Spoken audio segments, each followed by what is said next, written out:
The sun was setting behind the mountains, casting long shadows across the winding road as Mark, Jenna, Tom, and Lisa drove deeper into the wilderness.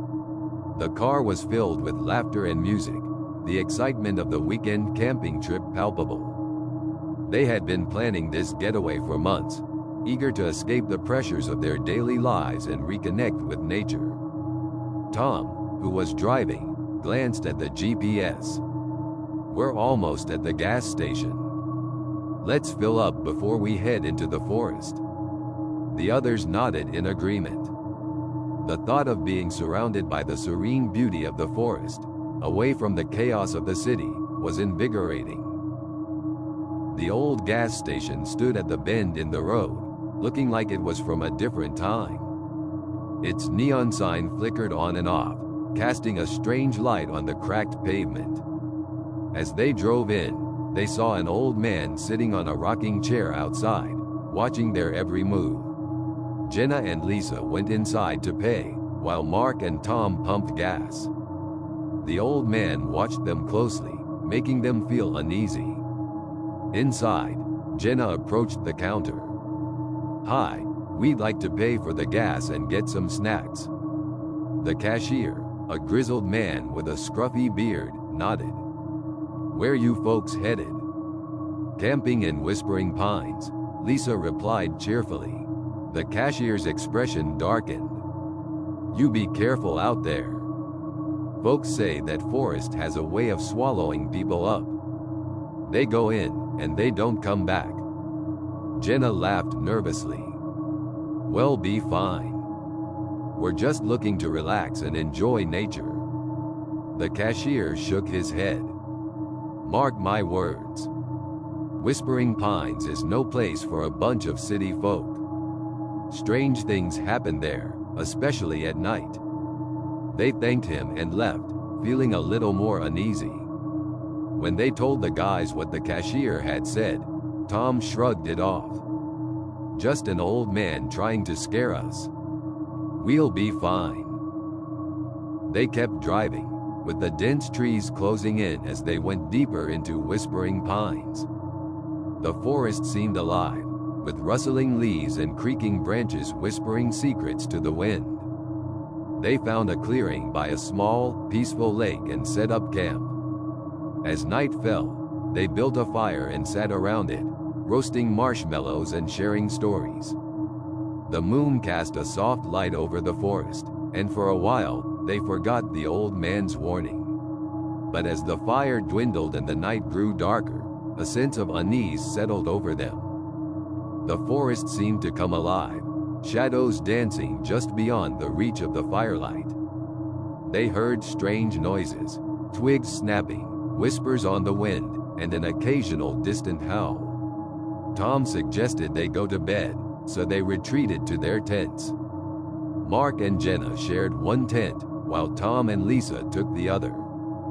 The strange sounds of the forest made it hard to sleep. They tossed and turned, feeling like they were being watched. In the middle of the night, Jenna awoke to a soft, distant sound. It was a faint, melodic singing, almost like a lullaby. She nudged Mark awake. "Do you hear that?" Mark listened, his face growing pale. "What is that?" They unzipped their tent and stepped outside. The forest was still, but the singing continued, growing louder. They saw Tom and Lisa emerging from their tent, equally disturbed. "Let's check it out," Tom suggested, grabbing a flashlight. Against their better judgment, they followed the sound, the beam of the flashlight cutting through the darkness. The singing led them deeper into the forest, away from the safety of their campsite. As they walked, the singing grew louder and more haunting, filling them with a sense of dread. They reached a clearing where the trees formed a natural circle. In the center stood a figure, a woman with long, flowing hair and a pale, ethereal glow.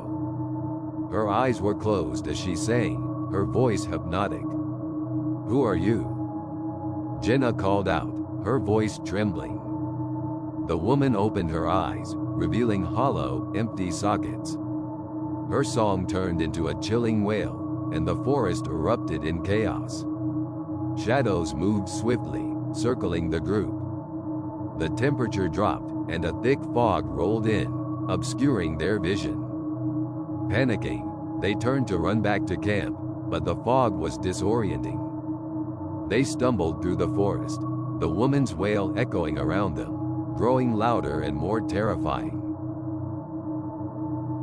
Tom tripped over a root and fell, spraining his ankle. "I can't run," he cried out, his voice filled with pain and fear.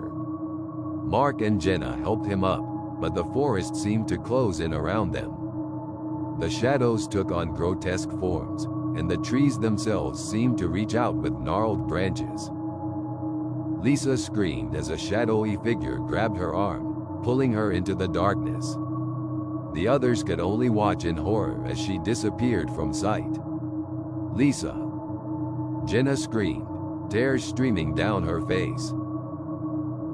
But there was no response, only the haunting wail and the oppressive darkness. They continued to run, but one by one, they were picked off by the shadows, dragged into the depths of the forest. Mark and Jenna were the last ones left, their breaths ragged and hearts pounding. They stumbled upon a small cave and ducked inside, hoping to find some semblance of safety. The wailing had stopped, replaced by an eerie silence that was almost worse. "We have to stay awake," Mark whispered, his voice filled with desperation. "We can't let them take us." Jenna nodded, clutching his hand tightly. They sat in the darkness, listening to the sounds of the forest, every creak and rustle filling them with terror. The minutes dragged on, feeling like hours, and exhaustion began to take its toll. Just before dawn, Jenna's eyelids grew heavy. Despite her efforts to stay awake, she drifted off. Mark tried to keep watch, but soon he too succumbed to fatigue. The first rays of sunlight pierced through the trees, casting a soft glow over the forest. The silence was deafening, the once alive forest now eerily still. Mark awoke to find himself alone in the cave. Jenna was gone. He stumbled outside, calling her name, but there was no response. The forest was empty, devoid of any signs of life. As he wandered back to their campsite, he found the tents ripped apart, their belongings scattered. It was as if a whirlwind had torn through the area. There was no sign of Tom, Lisa, or Jenna. Defeated and broken, Mark sank to his knees, tears streaming down his face. The old man's warning echoed in his mind. Whispering Pines is no place for a bunch of city folk. Strange things happen there, especially at night. And as the sun rose higher in the sky, Mark realized the horrifying truth. The forest had taken his friends, and he was the only one left to tell their tale.